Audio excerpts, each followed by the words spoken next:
light as you can. Wear some Allbirds or something. That just hurts you. I just think you're the guy that takes his shoes off. You gotta be if you're wearing those boots. They're comfortable, but don't fly them.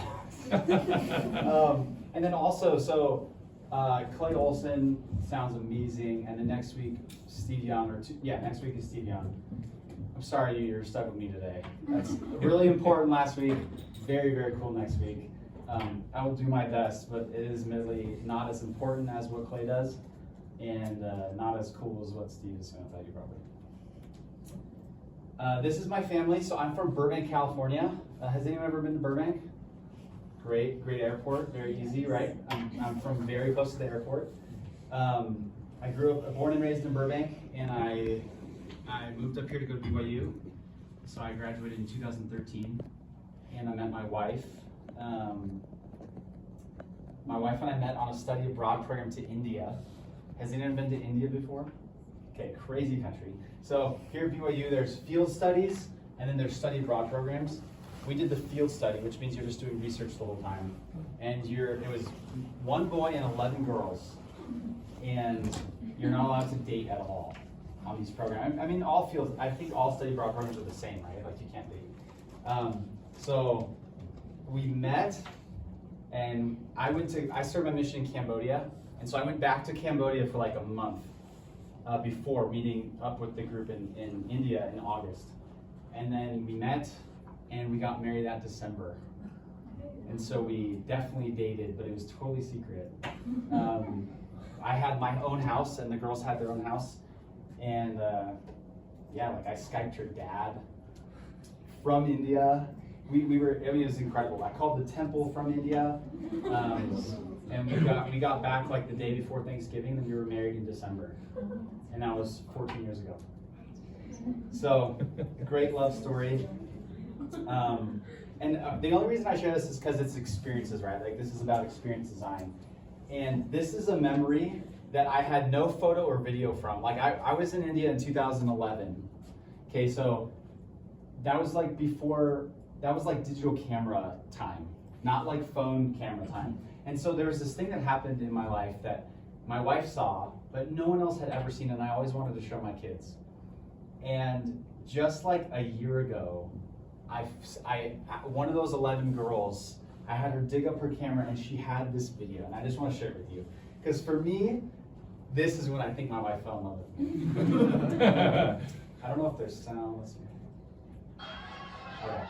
But you can just watch. So this is the Godavari River. There's like hundreds and hundreds of locals, and then these like 15 white people, and they somehow get me up, and this boat was going crazy when I did this, and my wife was sitting like right there, and this was like 10 seconds. It went on for like 5 minutes probably, and this whole boat was eating out my hand after this. Let's see it in person. No, I'm older now.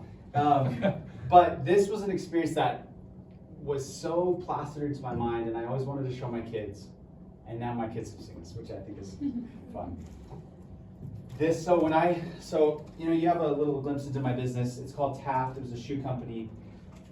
And it started as a sock company, actually. It started as a Kickstarter campaign. So when I graduated BYU, I was working at the MTC for 3 years. And so then when you graduate, they're like, hey, dude, you're done. And so I didn't have a job, but my net ID still worked. And so I had this idea. My wife and I took all of our Pell Grant and FAFSA money, and we went to Europe for 6 weeks. And on that trip, we had this idea to start a sock company, like a men's no-show sock company. And at the time, all I had was like my crappy laptop and MS Paint. I don't know if you guys know Paint, but it's like the precursor to what Illustrator and Photoshop probably became. But you could just paint. So I started designing socks, and you can see how horrible. So I studied linguistics here at BYU, but I wanted to go into management consulting. And does anyone want to do management consulting? Okay, one. Okay, I'm not going to put you off the scent, but it was not for me. But all of my friends were studying strategy and business, and they were super smart. All my mission friends were so smart. And this is what I showed them. I'm like, guys, I'm going to start a sock company. And this is what I showed them. And you can imagine, like, my friends are like, Kory, you're such an idiot, dude. Like, you're so promising. Why would you do this? But my net ID still worked. And so I would go to at the time it was called the Multimedia Lab. Does that still exist in the library? Yeah, you can they can teach you Photoshop and stuff. Like you just put in your net ID and you can book like tutoring for the Adobe suite. And so then I came back from that trip and I spent tons of time leveraging my BYU licenses, like my multimedia licenses, and scheduling classes to learn how to use Photoshop and Illustrator. And we launched a Kickstarter campaign like the next year.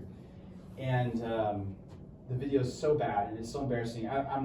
This is just a photo, but we launched our Kickstarter campaign for socks, and it was awesome. And then, sorry, I'm trying to get to the important stuff. What time is class? At 6:15? 6:15. Okay, great.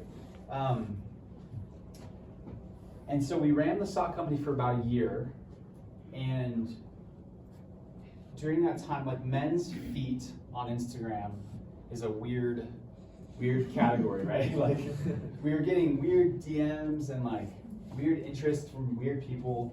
And so we're like, okay, Mallory, my wife, we have to come up with a better way to market these socks. And so what we would do in Burbank, my hometown, there's a killer Nordstrom rack. Like our Nordstrom rack in Orem is nothing on the Burbank Nordstrom rack. And so we were at home one time, we were at my home, moved to the Nordstrom rack, and I bought like 20 pairs of shoes. And we started photographing the socks with the shoes. And we started looking like a shoe company.